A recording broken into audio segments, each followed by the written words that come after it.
Ce soir, le Seigneur me demande, en général c'est moi qui demande, mais là il demande, Dieu aussi vous demande parfois quelque chose, est-ce qu'il peut faire ça? Dieu parfois voudrait savoir ce qui est dans notre cœur. Tu sais que parfois il y a des choses dans notre cœur où on n'ose pas demander, et le Seigneur le sait. Et parfois il veut quand même qu'on lui dise, et il nous demande. Quand tu as une relation comme ça, tu peux avoir une amitié avec Dieu. On chante ce beau chant, Dieu est si bon, et dans la 3e strophe, tu es mon ami. Mais il faut aussi le croire. Tu peux avoir une amitié avec Dieu. Mais qu'est-ce que c'est une amitié avec Dieu? Une amitié, c'est que l'un peut compter sur l'autre. Tu ne peux pas juste dire sois mon copain et tu m'aides, mais si lui a besoin de toi, alors souvent tu n'es pas prêt. Je crois que tu peux être ami avec lui et je sentais que Dieu me demandait qu'est-ce que toi tu voudrais ce soir avoir ici comme thème ce soir. Et ça m'a surpris quand j'ai dit mais dis-moi plutôt ce que toi tu aimerais. Alors on ne fait pas de faute. Mais Dieu disait, mais qu'est-ce qui est donc dans ton cœur? Alors il disait, mais j'ai dit, c'est un thème dangereux? Elle a dit, oui, dangereux. Et au fond de mon cœur, comme ça, j'ai un désir, nous tous, au fond, on voudrait tous apprendre à connaître la puissance de Dieu. C'est juste ça, pas juste un peu, mais un peu plus. Un peu plus.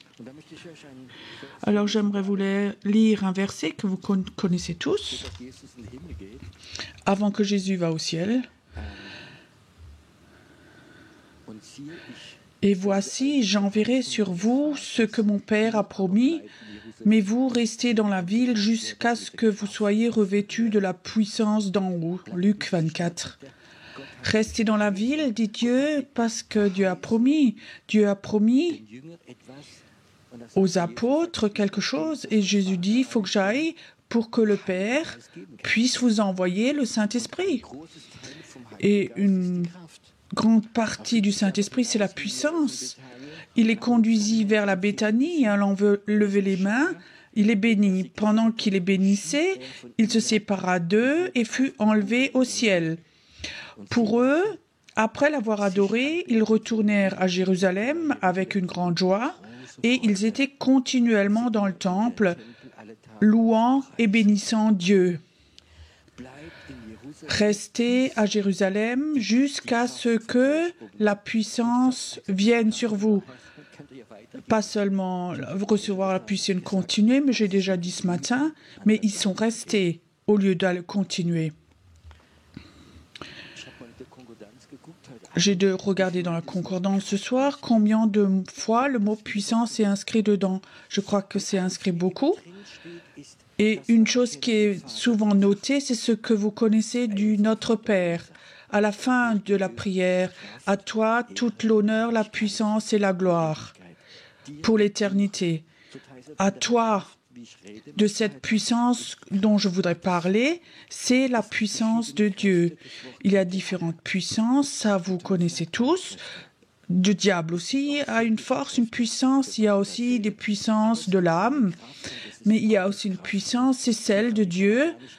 Et celle-là, on ne peut pas la définir, parce que si tu réfléchis que l'univers entier tient dans la main de Dieu doit être vraiment puissance. Dieu a une puissance et il voudrait nous prêter un bout de sa puissance. C'est pas la puissance que tu as, c'est pas la tienne. Dieu te l'a prêtée. Et ça, c'est quelque chose de très difficile. C'est autre chose que quand on te donne quelque chose ou quand on te prête quelque chose. Moi, j'ai 4 enfants et si je suis honnête, Dieu me les a pas donnés, Dieu me les a prêtés. Vous savez quelle est la différence? Dieu me les a prêtés, moi je les aime, je leur aide, j'essaie de faire tout ce que je peux pour eux, ce qui est dans ma capacité, mais je les rends à Dieu. Ils leur appartiennent. Et je ne veux pas toute ma vie contrôler mes enfants.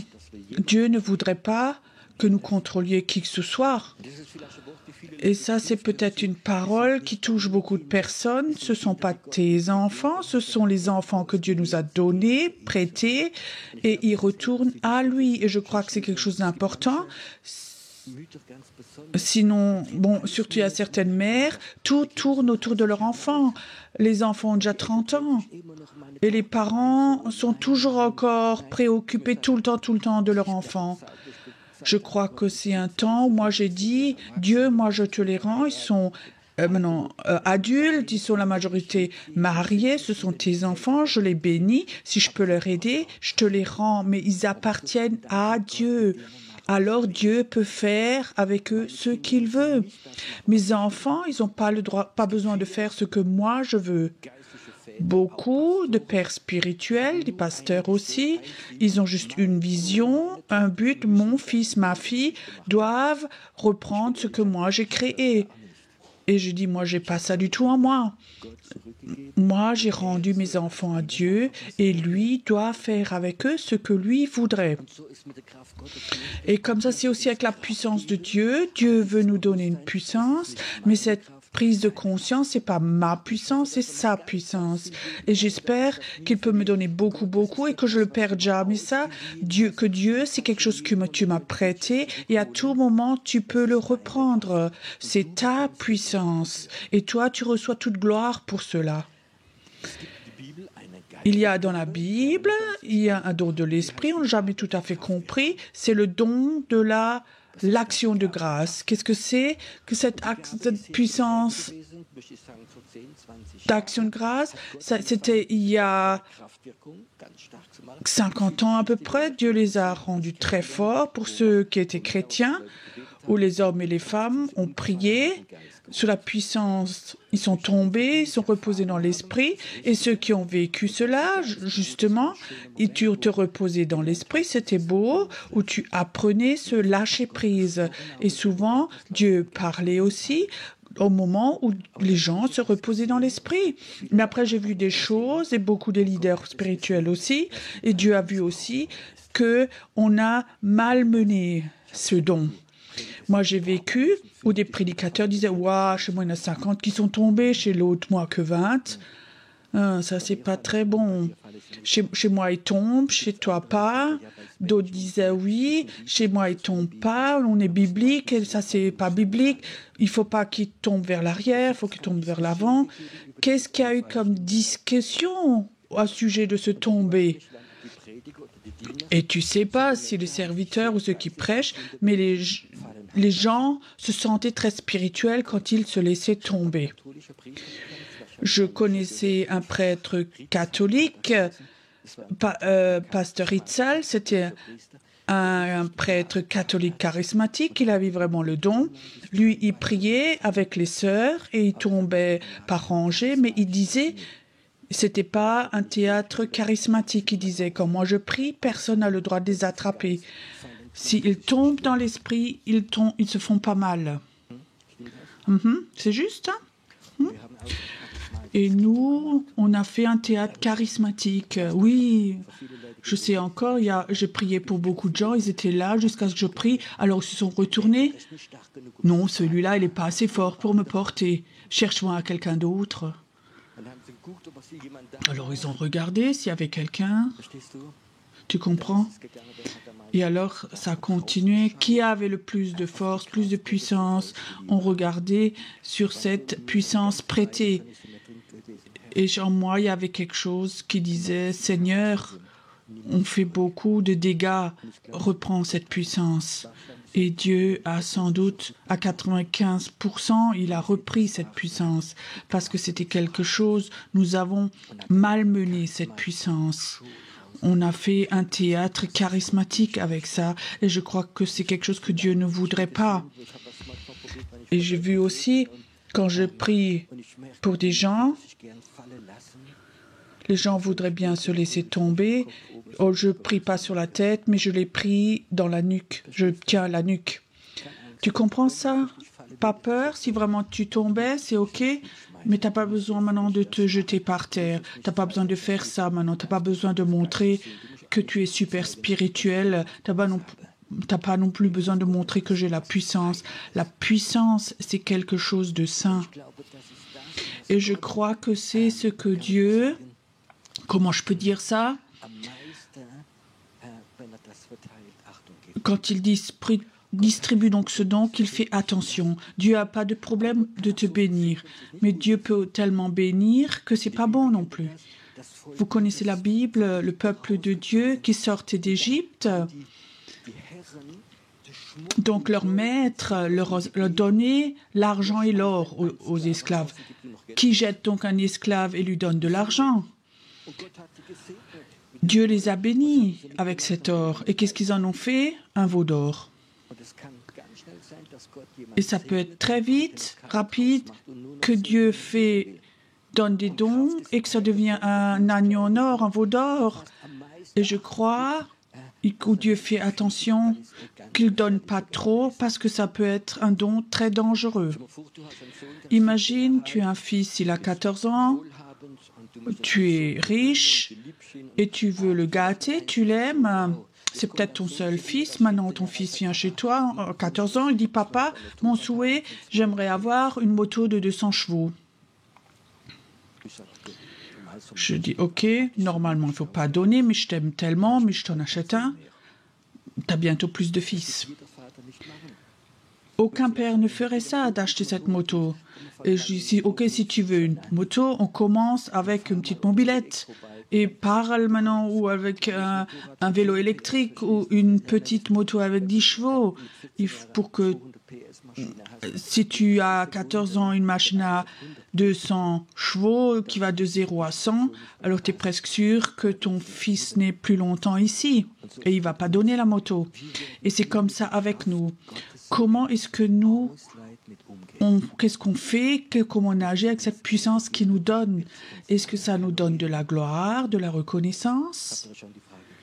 Vous vous êtes déjà posé la question.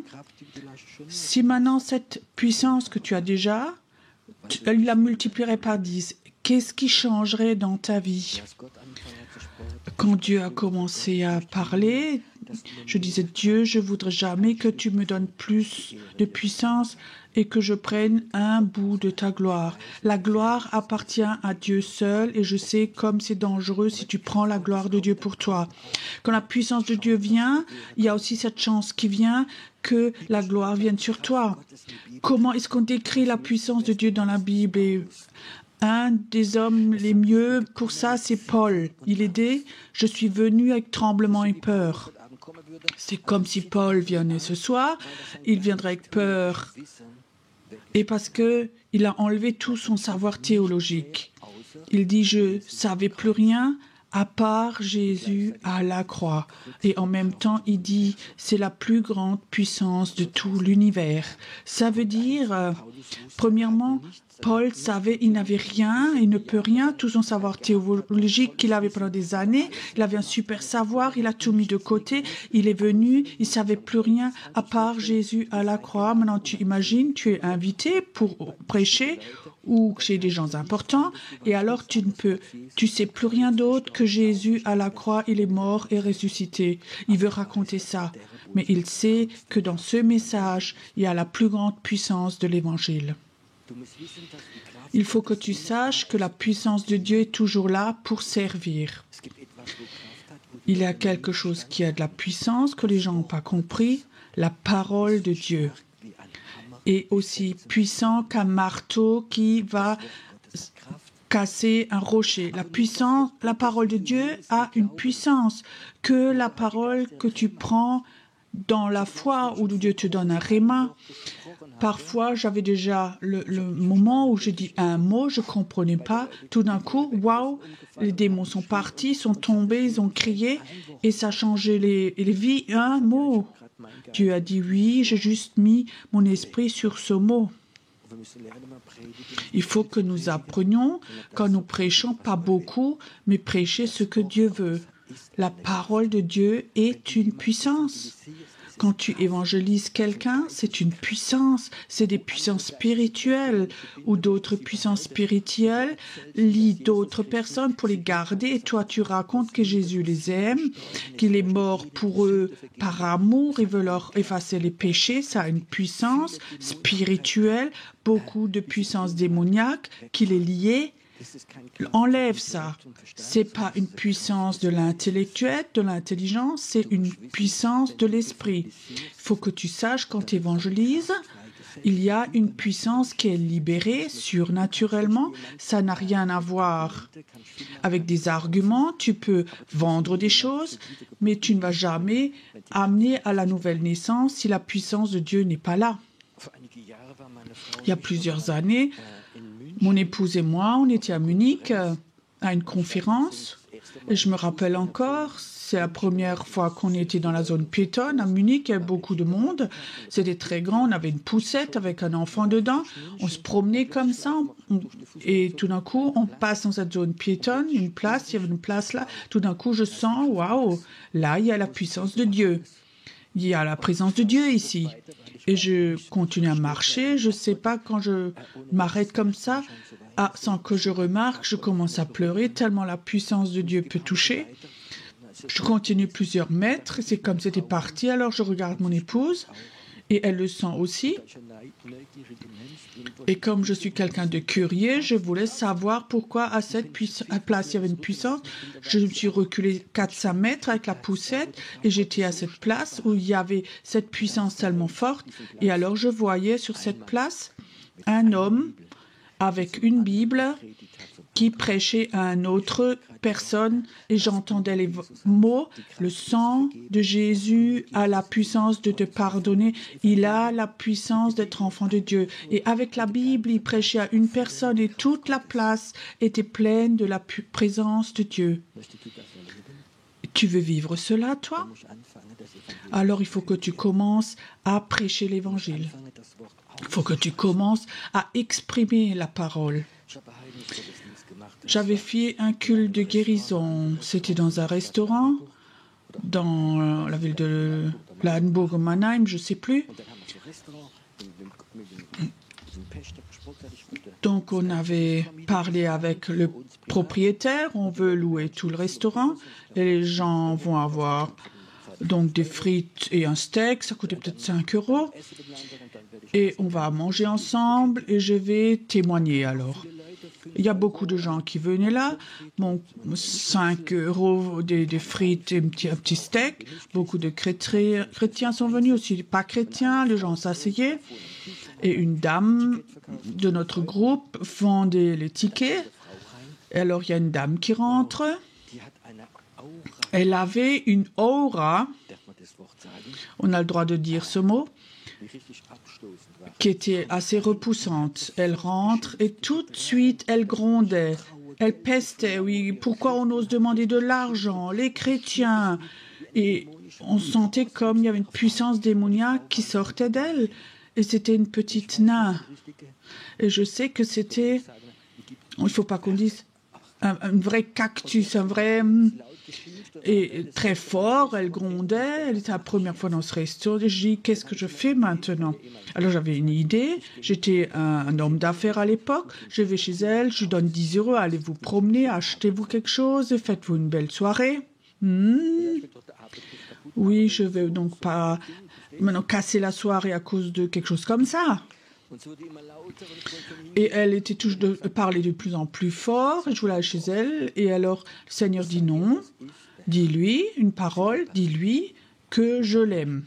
Je dis, Seigneur, c'est donc tellement banal, vous connaissez ces mots-là? Oh, quelqu'un vient au Piron, on t'aime.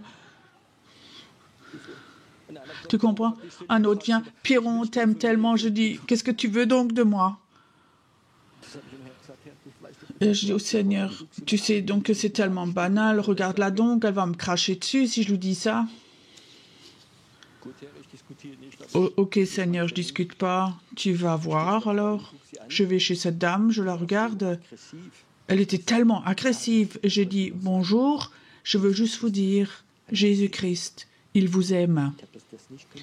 Je pouvais pas imaginer, ça fait peine. La femme est là et tout d'un coup elle commence à pleurer, elle pleurait. Je l'ai pris au bras, je l'ai assis à la table. C'était la première conversion, c'était elle. Elle est venue devant. Elle était très malade, Dieu l'avait guérie, elle a eu la nouvelle naissance, baptême du Saint-Esprit, et après elle s'est laissée baptiser, et elle a ramené des personnes au Seigneur. Après, elle m'a raconté son histoire. En tant que nain, elle est née, sa maman était une prostituée. À 6 mois, sa maman est partie à Berlin avec un souteneur et l'a laissée tout seule. Elle serait presque morte si la voisine n'était pas venue et l'avait emmenée à l'orphelinat, elle serait morte. Elle est arrivée à l'orphelinat, à 14 ans, elle s'est échappée. Et après, elle avait rencontré un copain, c'était un souteneur aussi, et ça a recommencé chez elle. Et tu sais, ce souteneur, il m'a emmenée dans des bars, et il fallait que je sois là, danser avec un serpent, et tout le monde se moquait de moi parce que j'étais une nain, j'étais nulle, et j'avais honte. J'avais honte d'être là avec mon corps tout nu. Et cet homme m'a tellement battu, il m'a tellement battu qu'un jour je ne supportais plus. Je suis partie en courant dans la rue sous un camion, mais malheureusement, il ne m'a pas attrapé le camion. Et alors elle me raconte, tu sais, ça c'était ma vie. Et ça, c'est la raison pourquoi c'était un cactus, cette dame. Et cette seule parole, Jésus-Christ t'aime, c'était comme une puissance qui a enlevé toute puissance démoniaque d'elle. La parole de Dieu a une puissance. Je peux te raconter beaucoup de la puissance de Dieu. Peut-être que je te donne d'autres exemples. J'étais pas seulement pasteur, mais aussi pasteur de jeunes. J'avais un grand groupe de jeunes. Il y avait aussi beaucoup qui étaient aussi un peu des gens pas du milieu. Et je crois que c'était des jeunes de Ludwigshafen, je crois que c'était Steffi. Et le soir, une fois, elle a emmené son frère et un copain et une copine, donc 3 jeunes, 16 ans. Alors, elle disait, venez donc vous vous ennuyez. Elle n'a pas dit où et comment, et on avait notre groupe. Les 3 jeunes viennent, ils étaient en forme, ils pensaient que ce serait une bonne soirée. Ils ne savaient pas que c'était un groupe de maison pour les jeunes. On était à peu près 20 personnes. Et le jeune homme avait pris la guitare, on a chanté de la louange, et tous les 3 étaient incroyants. Et l'adoration et la louange, ce n'est pas leur truc. Alors, ils étaient ennuyeux. Alors, je sais que le frère de Steffi, il était là, il a commencé à faire ploup, ploup. Et les autres, oh, je t'aime, Seigneur, nul n'est comme toi, ploup, ploup, ploup. Moi, je le regardais méchamment, ça ne le gênait pas. On a continué à chanter. Il continuait, lui, il avait son plaisir, simplement pour déranger. Et j'étais de plus en plus fâchée. Alors le Seigneur me disait, tu sais, Pierrot, pourquoi ils doivent chanter? Ils ne connaissent pas Jésus, ils ne connaissent pas la puissance de Dieu. Je dis, oui, Seigneur. Tout d'un coup, je sens comme le Seigneur dit, tu ne veux pas leur montrer? Je dis, mais comment montrer? Mais s'ils voyaient la puissance de Dieu, ils croiraient. Je dis, oh Seigneur, mais il y a donc d'autres choses maintenant. On fait donc de l'adoration maintenant. Alors j'ai arrêté le chant et j'ai demandé le jeune, le type, est-ce que tu connais la puissance de Dieu? Non. Tu veux apprendre à connaître? Ah ouais, pourquoi pas. Et maintenant, Seigneur?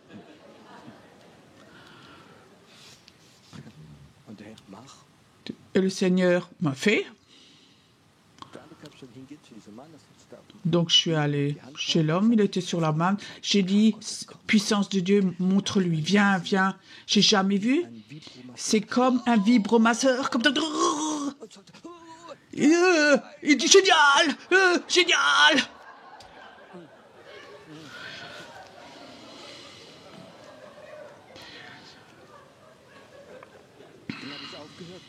Alors j'ai arrêté. Alors Didier, cool, cool, cool. Alors le Seigneur dit, maintenant jeune, prends ta main et mets-la sur la copine à côté et transmets ça. Ah oui, ah oui, ah oui. Ils n'ont pas de problème avec des doutes. Il met sa main à côté et la fille dit, ouais, c'est génial, c'est génial. Alors tu montes à l'autre côté avec ton copain. Fais pareil, la puissance de Dieu venue sur tous les trois. La puissance de Dieu est sur tous les trois. Et tout d'un coup, on les a demandé, demande-les maintenant du Seigneur. Est-ce qu'ils veulent connaître Jésus? Oui, oui, oui, oui, oui. La puissance. J'étais à Zinsheim, peut-être vous vous rappelez. Une femme s'est convertie. Elle vivait avec un homme. C'était une nouvelle naissance. Elle rentre chez elle et elle dit à son copain, ils n'étaient pas mariés, écoute, je me suis convertie, on n'est pas mariés, je ne vais plus avoir de sexe avec toi. L'homme a dit, je crois que tu es un peu folle. Il a dit, ouais, ok, on va en parler l'autre jour, mais elle a dit, non, non, va-t'en. Et il est devenu méchant, méchant. Certains hommes peuvent peut-être dans ce domaine être un peu bizarres dans ce domaine. Et cet homme était très agressif. Alors, il dit, je vais aller avec. Et avec ton pasteur, je vais faire de la viande hachée. Je vais parler avec lui. Alors, elle m'appelle, elle me le dit. Oui, beaucoup d'hommes m'ont déjà dit ça et tout. Et effectivement, elle l'a pris, elle l'a emmené. Tu sais, il s'est assis dans la première rangée. Là. Il est là, assis première rangée, bras croisés. C'était déjà un gros paquet comme ça. J'avais pas le temps de dire quelque chose au service d'autre. Je crois que s'il était venu devant, j'aurais été mort. Il était là. Maintenant, il faut prêcher. Tu as quelqu'un devant toi. Tu sais, à la fin de la prédication, il va venir vers toi. Tu sais, en tant que pasteur ou prédicateur, tu es toujours mal placé. Si on a un qui vient chez toi, si tu lui tapes dessus, tu es un mauvais pasteur. Et j'ai pas non plus envie de me laisser taper dessus. Peu importe ce que tu fais, c'est toujours faux. Alors il était là devant, et maintenant il faut prêcher. Il y en a un devant toi qui te regarde. Alors je me suis mis de côté comme ça, et je regardais dans l'autre direction, et j'ai prêché. J'ai prêché là alors. Et à la fin de la prédication, j'ai dit Amen. Il est là assis comme un petit enfant. Il veut pleurer, il tremblait de tout son corps. Je serais bien allé là-bas et je dis est-ce que vous voudrez bien me tabasser dessus maintenant?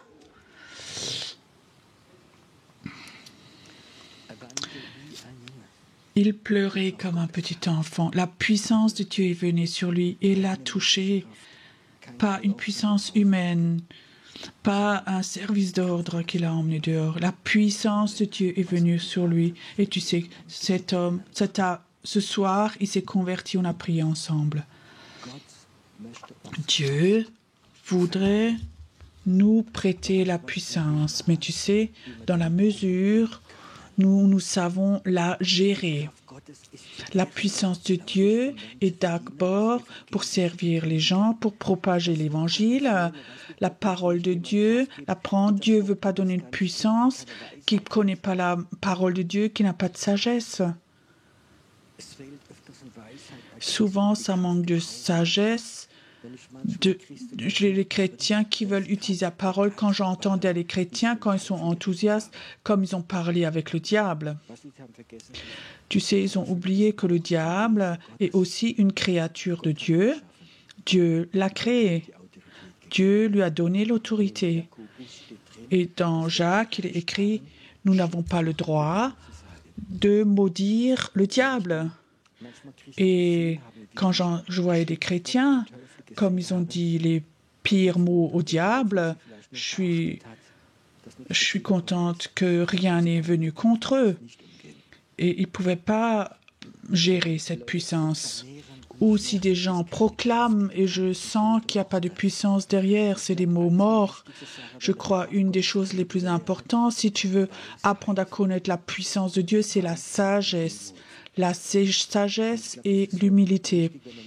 Et je crois que c'est tellement important comme Paul qui dit « J'ai tout le savoir que je savais, je l'ai méprisé ». La Bible dit « Dans la faiblesse, je suis fort ». Si tu mets ta puissance et celle de Dieu ensemble, ça va pas. Ça va pas du tout.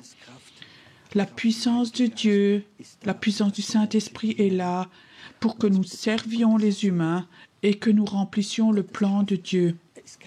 La puissance de Dieu, il n'y a pas de limite.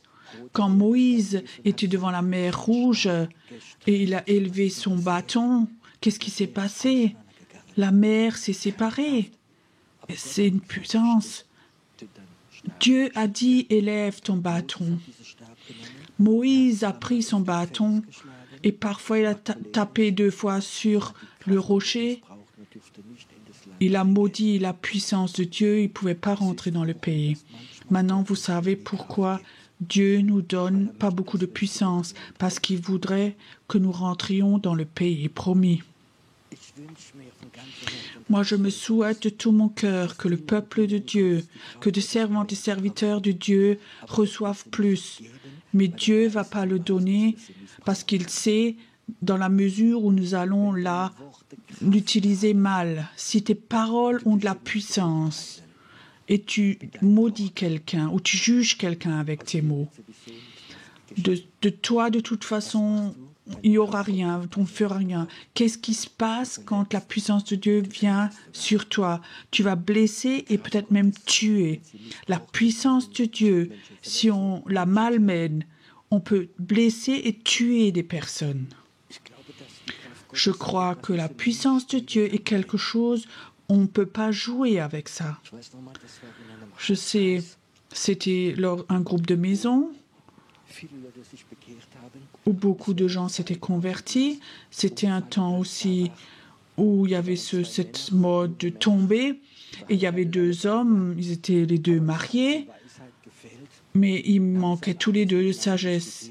Et le soir, ils discutaient et ils affirmaient chacun l'autre, moi j'ai plus de puissance que toi. Quand ils imposent les mains, tu sais, on se met debout et on prie l'un l'autre et on sait le premier qui tombe. Une des épouses de l'un d'eux m'a téléphoné et ça me fait mal quand nous ne comprenons pas la puissance de Dieu, pourquoi elle est là. La puissance de Dieu a à voir avec l'amour. Avec l'amour. Et je crois, j'ai appris, la puissance de Dieu ne m'apprend pas, n'est pas à moi. Elle m'est prêtée pour l'utiliser dans certains moments où j'obéis au Saint-Esprit. Alors cette puissance de Dieu vient, mais elle est prêtée.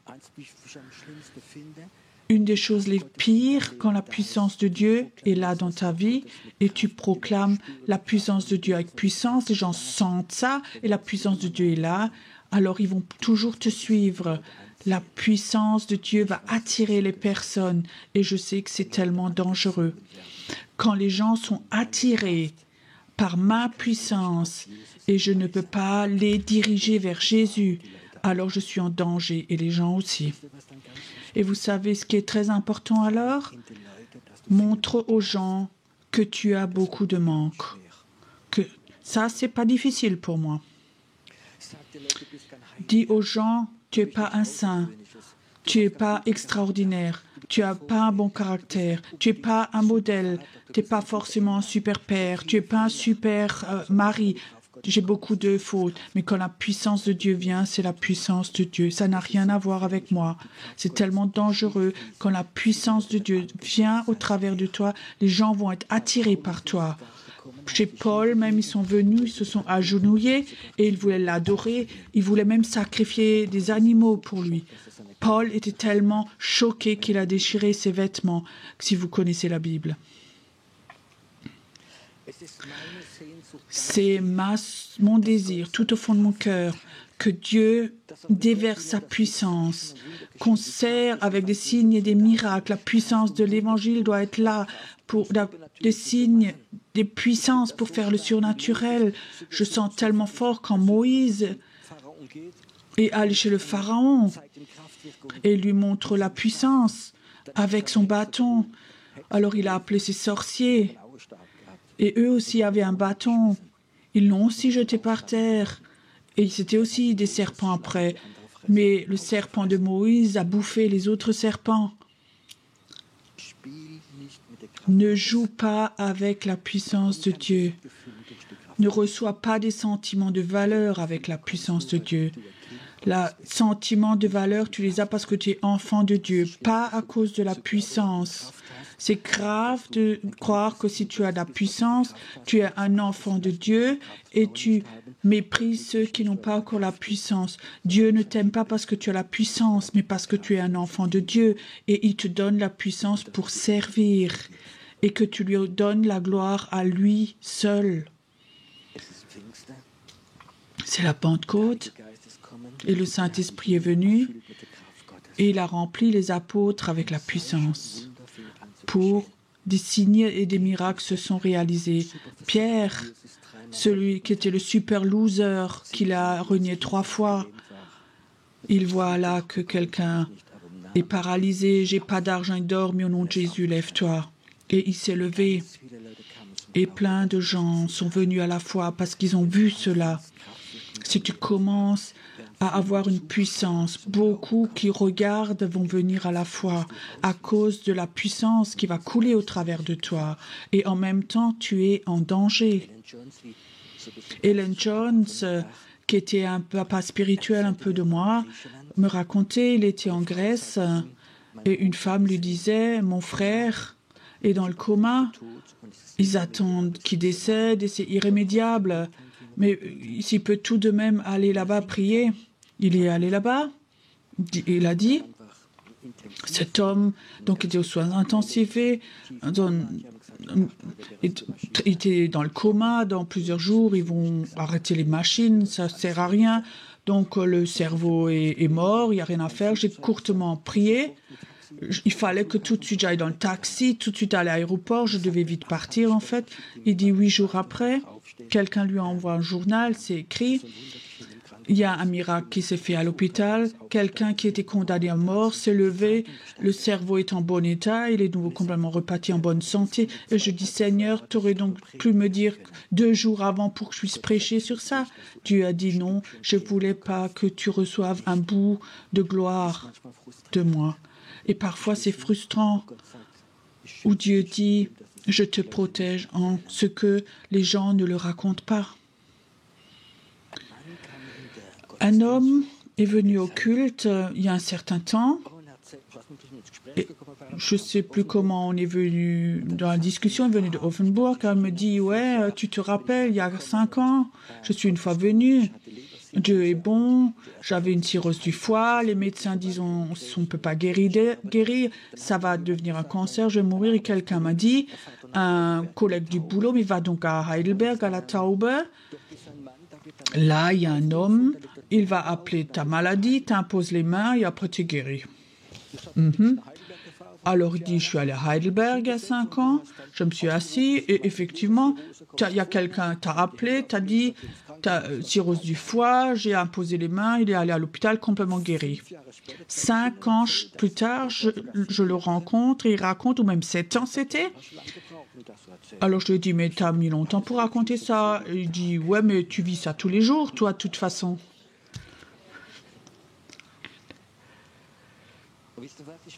Vous savez quoi? J'étais un peu fâchée. Tu sais, j'étais un peu fâchée.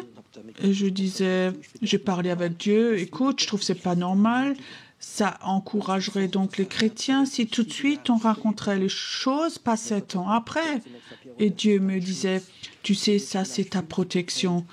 Tu verras peut-être entendre 5% des guérisons qui se passent. C'est pour ça que je fais ça, pour te protéger. Parce que tu ne le supporterais pas. Nous ne le supporterions pas.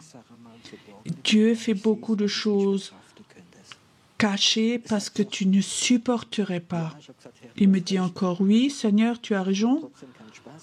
C'est quand même pas marrant. On a beaucoup de cultes de guérison qu'on a fait, surtout à Zinsheim. Zinsheim, c'est notre deuxième église que nous avons. Et là, on avait mis des tracts et on a fait de la pub pour les cultes de guérison. Et régulièrement, des gens sont venus, ont été guéris, mais l'église n'a jamais grandi. Tu comprends? Les gens sont venus, ont été guéris, ils ont même témoigné, ils ont écrit, ils ont donné témoignage à l'église. On a vécu beaucoup de miracles, mais l'église n'a pas grandi. Pour nous, c'était que du travail. Alors je dis, Seigneur, écoute, c'est pas bon, c'est pas juste, beaucoup de travail, beaucoup d'argent, faire des cultes de guérison, et on n'a pas de croissance. Et parfois, quand je suis un peu frustrée avec chez lui, je crois qu'il n'est pas fâché, il sourit même. Après, donc, on avait le prochain culte de guérison. Il y a beaucoup de personnes là, c'est rempli, les gens viennent, on prie, il y a des guérisons qui se passent, je rentre chez moi de nouveau. Le soir à 11h, je crois que c'est Stéphane qui m'a encore téléphoné le soir. Il me dit, Pierrot, imagine, devine ce qu'il y avait dans le tronc d'offrande. Je dis, oui, je connais ça, sans doute 50 €. 27 000 € en liquide dans le tronc d'offrande. Je dis, Seigneur, qu'est-ce que c'est ça? Ce que j'ai commandé, je le paye.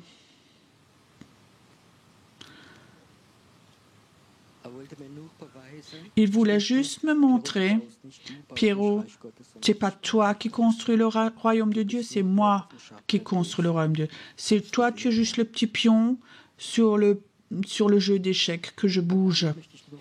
Ce soir, je veux juste te demander, poser une question. Est-ce que tu connais ton risque? Si Dieu te prêtait la puissance de Dieu, où est ta limite? Je sais, ce n'est pas une réponse facile à donner, mais tu sais qu'il y a un risque. Tu sais, quand tu dis non, non, ça n'existe pas chez moi, alors tu es en grand danger, tu as un grand risque. Ce n'est pas le souhait de Dieu que nous soyons des chrétiens sans puissance. Dieu veut nous donner sa puissance, nous la montrer, mais elle nous est prêtée et elle est là pour glorifier Jésus et pour le servir. Rien d'autre. Je souhaite de ma chair souhaite beaucoup, beaucoup plus, mais parfois je sais tout à fait, je ne veux pas un milligramme de plus, Seigneur, que ce que toi, tu veux me donner où je suis en danger. Ça, c'est ma prière, c'est mon désir le plus profond. J'aime la puissance de Dieu, fantastique, mais je sais très bien que chaque personne et moi, je suis en danger. Que quand ça va au-dessus d'un limite. Et je crois que si on veut abaisser la limite, important, c'est la sagesse, l'obéissance et l'obéissance. Dieu va te donner un bout de foi pour que la puissance vienne. Si ce soir, je vous propose une prière, je dois prier pour l'humilité ou pour la puissance? Tu comprends ça? Qu'il y a un manque d'humilité, oui? Qu'il y a un manque de sagesse? Je suis juste ici, bon endroit.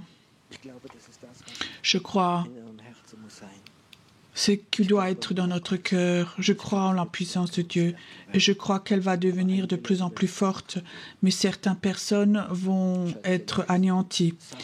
Je raconte une dernière chose qui m'a donné beaucoup à réfléchir. Il y a dans les années 60, un temps, il y avait un journal qui s'appelait Voice of Healing ou Healing Voice.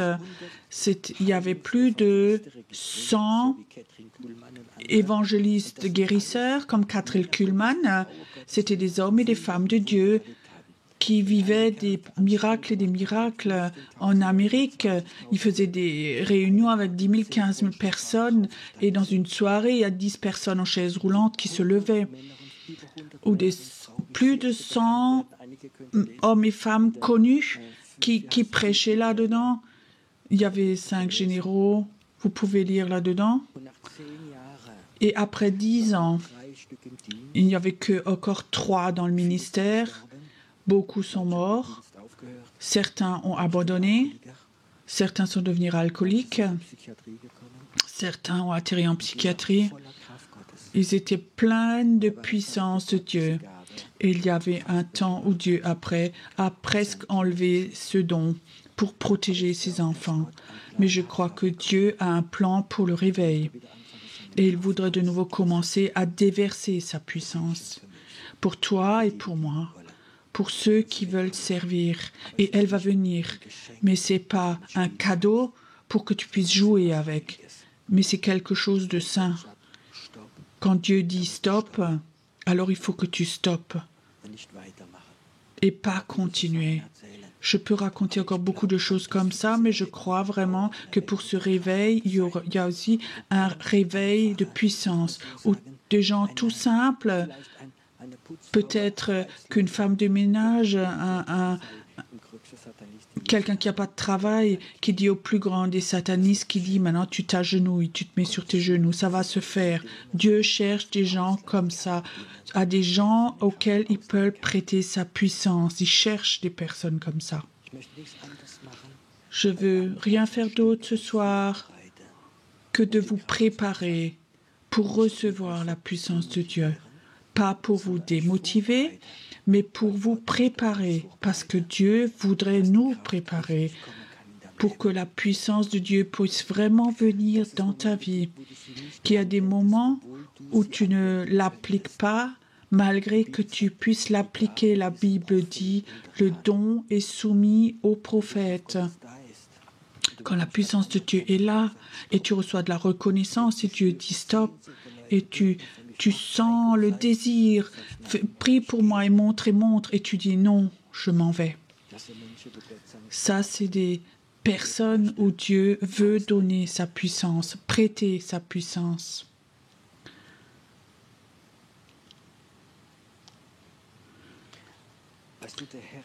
Tu sais, le Seigneur est là de différentes manières. Parfois, je sens que le Seigneur est là. Il y a un immense enthousiasme, une immense joie. Et parfois, c'est quelque chose d'autre qui est là, où nous réfléchissons, où nous méditons. Et ça, c'est bon comme ça. Je crois que beaucoup d'entre vous ce soir réfléchissent et méditent ce soir. Je sais que c'est un thème qui n'enthousiasme pas, où on saute, mais cette question, peut-être pour toi aussi une réponse, pourquoi la puissance de Dieu n'est pas encore dans la mesure dans ta vie où tu voudrais qu'elle soit là, cette puissance. Tu sais, je vois maintenant comme le Saint-Esprit est là maintenant et il cherche des personnes. Il cherche comme des pistes d'atterrissage. Est-ce que ce soir je peux atterrir chez toi? Est-ce que je peux te donner une révélation? Peut-être une révélation pourquoi dans ta vie tu as eu si peu? L'esprit de révélation est un des dons d'esprit les plus importants des révélations. Parfois nous le recevons. C'est comme une préparation, c'est comme un moule à gâteau. Tu veux faire un gâteau et pour que le gâteau ne colle pas, ne brûle pas, tu mets en bas un peu d'huile ou du beurre. Le don de connaissance, c'est que Dieu peut te donner quelque chose pour que chez toi, ça ne brûle pas, que tu sais, ça appartient à Dieu. Ce gâteau lui appartient à Dieu. Et c'est là pour le servir. Je vois maintenant, il se pose maintenant sur des personnes. C'est comme si Dieu dit à quelqu'un, fils, j'aimerais te donner tellement. Là derrière, ces deux hommes qui sont là derrière, toi qui te retournes maintenant, je vois comme Dieu dit, j'aimerais te donner tellement. Mais ton toi et entre. Et il ne veut pas te blesser.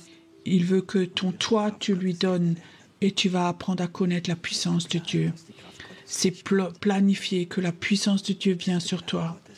C'est le plan de Dieu. Merci Seigneur que ce soir tu es là et que ta main cherche des personnes,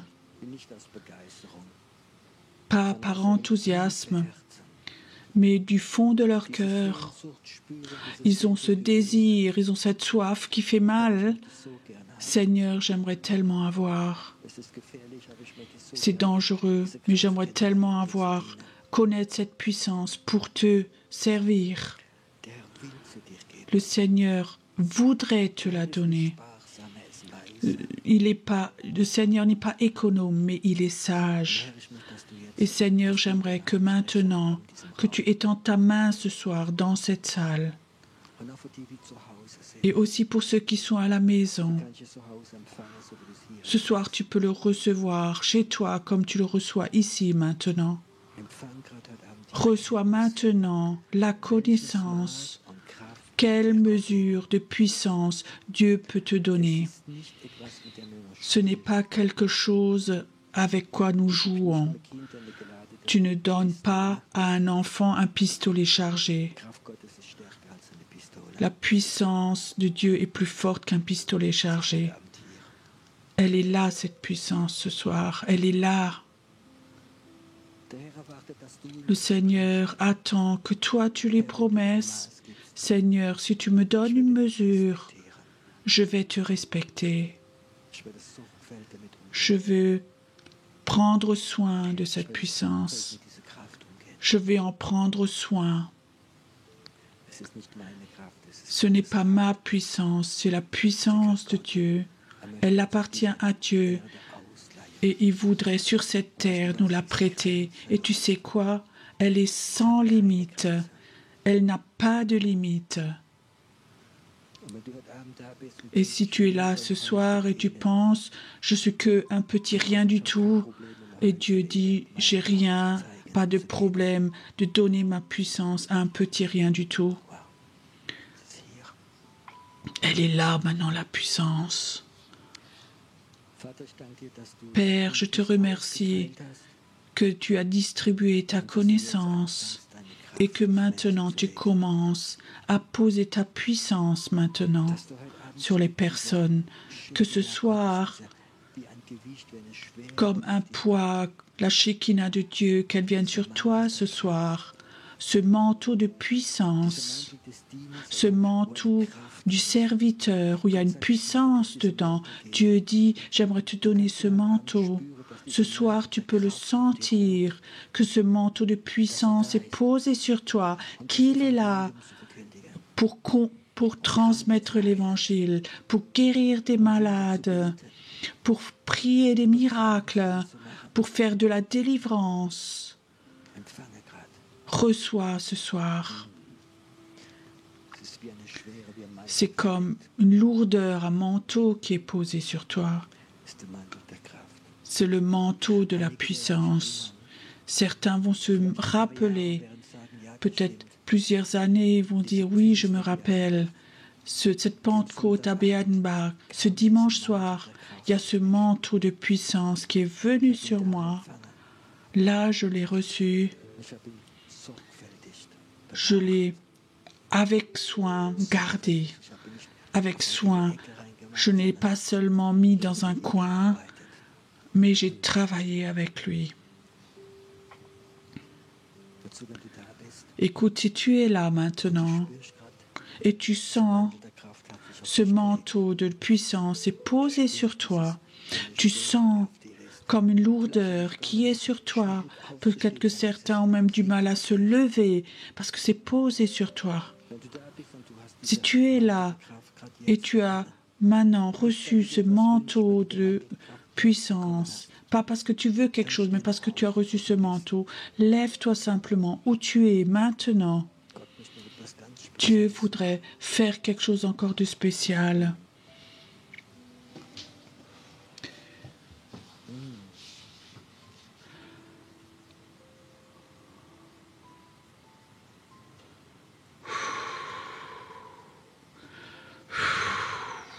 Ça vient maintenant.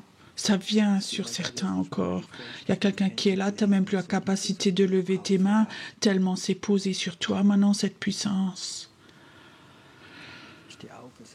Lève-toi, c'est le temps maintenant où mon appel va devenir plus puissant, où mon appel va être amplifié en toi, parce que ce manteau de puissance est sur toi.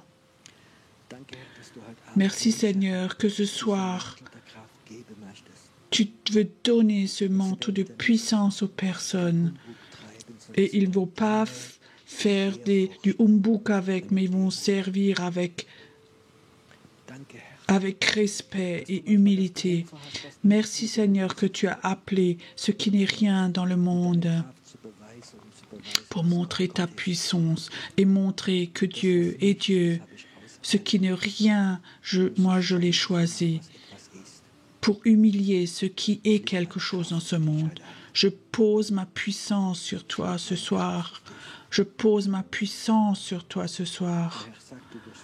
Le Seigneur dit parfois, tu vas écrire une phrase parfois, et dans cette phrase, il y aura la puissance de Dieu, et les gens vont le lire, et cette phrase va être comme une épée qui coupe. Ça va venir. Merci Seigneur, que ça va se multiplier, que ça va se multiplier, et que nous allons voir des fruits de cette soirée maintenant, que des fruits de cette soirée. Ça vient encore. Ce manteau devient de plus en plus lourd. Il devient de plus en plus lourd. Il va aussi dans ta vie être lourd à porter. Mais c'est le prix pour cette onction de puissance. Ça vient, ça vient, ça vient. Il y a deux personnes, vous pouvez presque plus être debout, tellement il y a de puissance sur toi. N'aie pas peur, ça vient sur toi maintenant, ça vient. Tu sais, tu auras des jours difficiles parce que l'ennemi va t'attaquer, il voit la puissance. Mais Dieu veut te dire ce soir, les anges vont te servir. Les anges vont te servir. Après chaque attaque, tu vas le vivre au nom de Jésus. Maintenant, merci Seigneur. Merci Seigneur que ce manteau va les noter dans le monde invisible. Vous allez être connus dans le monde invisible. Les anges vont voir ton manteau et parfois dans la prière, ils vont t'aider à traverser. Aussi, quelqu'un reçoit un manteau d'intercession, une puissance pour l'intercession. Tu vas être un intercesseur très puissant. C'est un manteau très spécial qui vient sur toi ce soir. Il est là ce soir. Tu es un Dieu merveilleux. Tu es un Dieu merveilleux.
Lass deine Liebe wieder neu in mir sein. Ich such dich, ich brauch dich, ich liebe deine Nähe. Ich such dich, ich brauch dich, ich liebe deine Nähe.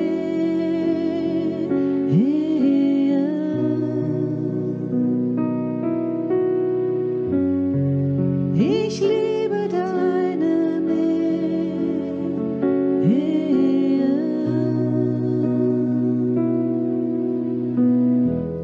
Geist des Vaters, du durchdringst mich.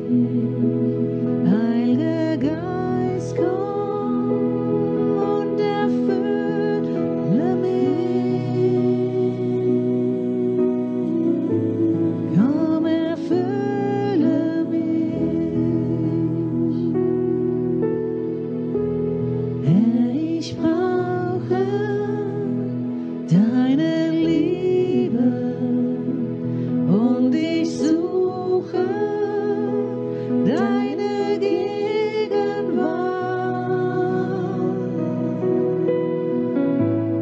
Komm, erfülle mich.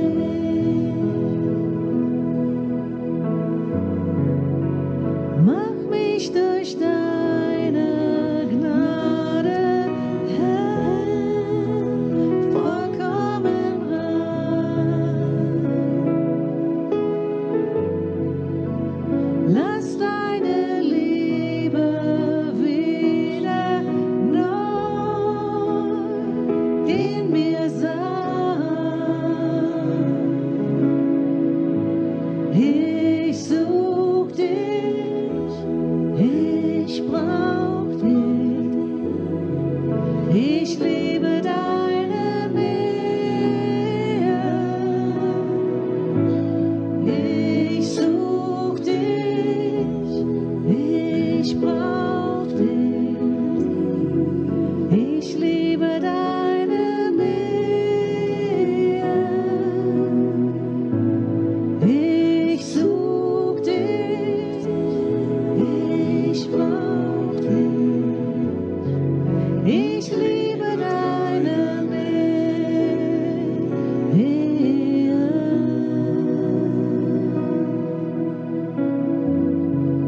Ich liebe deine Nähe.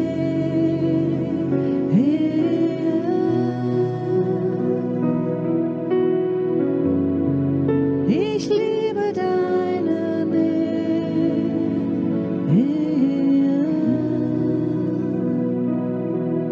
Geist Gottes, durchdringe mich.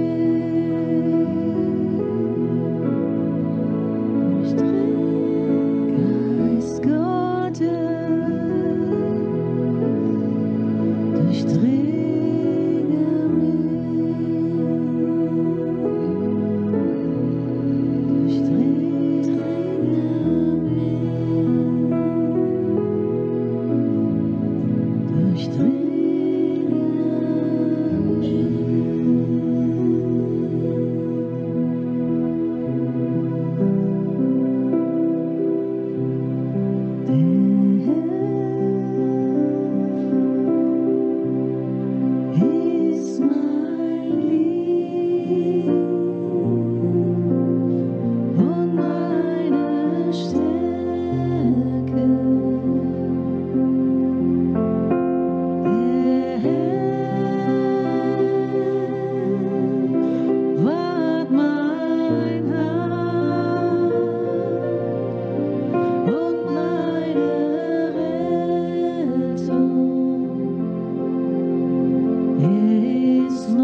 Keiner ist wie du.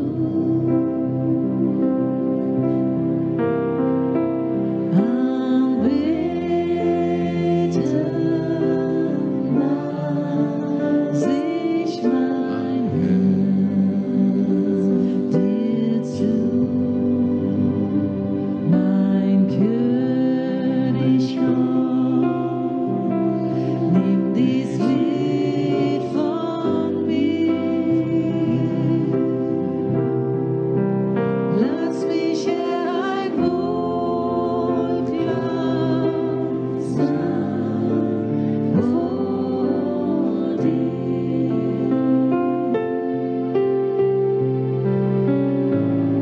Ich lieb dich, Herr, keiner ist wie du.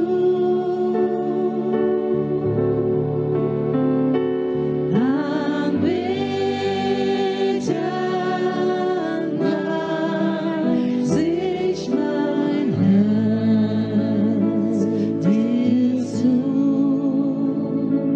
Mein König Gott, nimm dies Lied von mir. Oh, lass mich ein Wohlklang sein vor dir.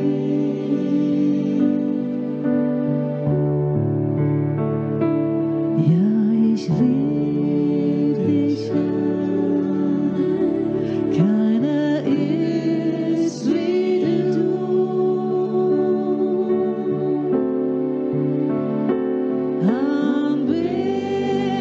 Anbeten lass ich mein Herz dir zu. Mein König Gott, nimm dies Lied von mir. Lass mich ein Wohlklang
für immer bist du.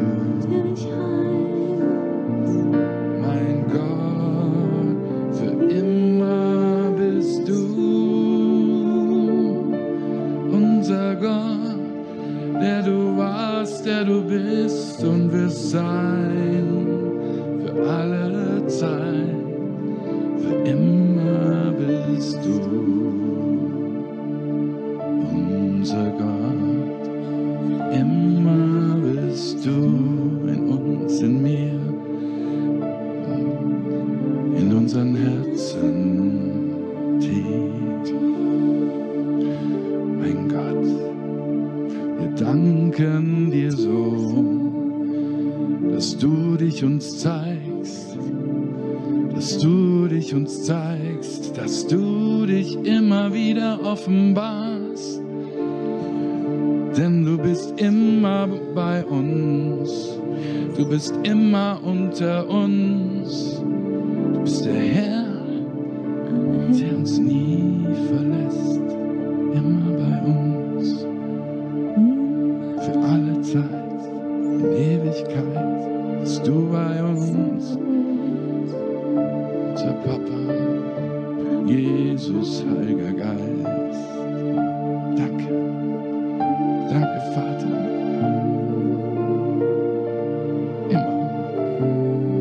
immer bist du da, immer.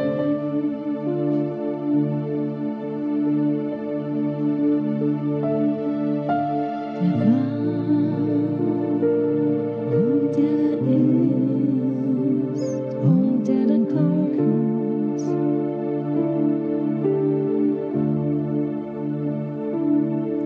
Der war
Schenk ihm dein Herz. Schenk ihm dein Dort ist es richtig. will dort wohnen. Hat es dir geschenkt, es gehört ihm. Schenk ihm dein Herz. Schenk ihm dein Herz. Schenk ihm dein Herz. Schenk ihm dein Herz. Dein Herzschlag.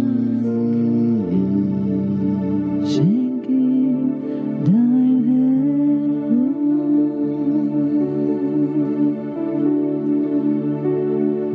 Oh Gnade Gottes, die mich fand, die mir die Erlösung gab. Ich war verloren, doch er fand mich, gab Licht in meine Dunkelheit.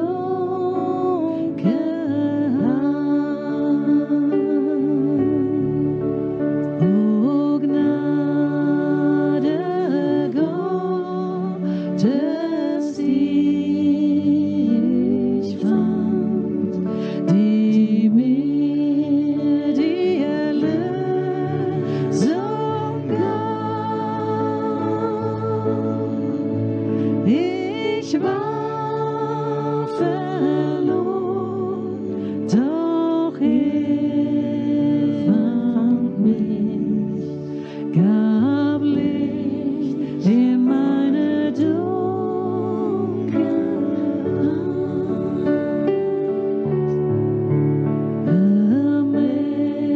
Amazing grace, how sweet the sound that saved a wretch like me. I once was lost, but now I found.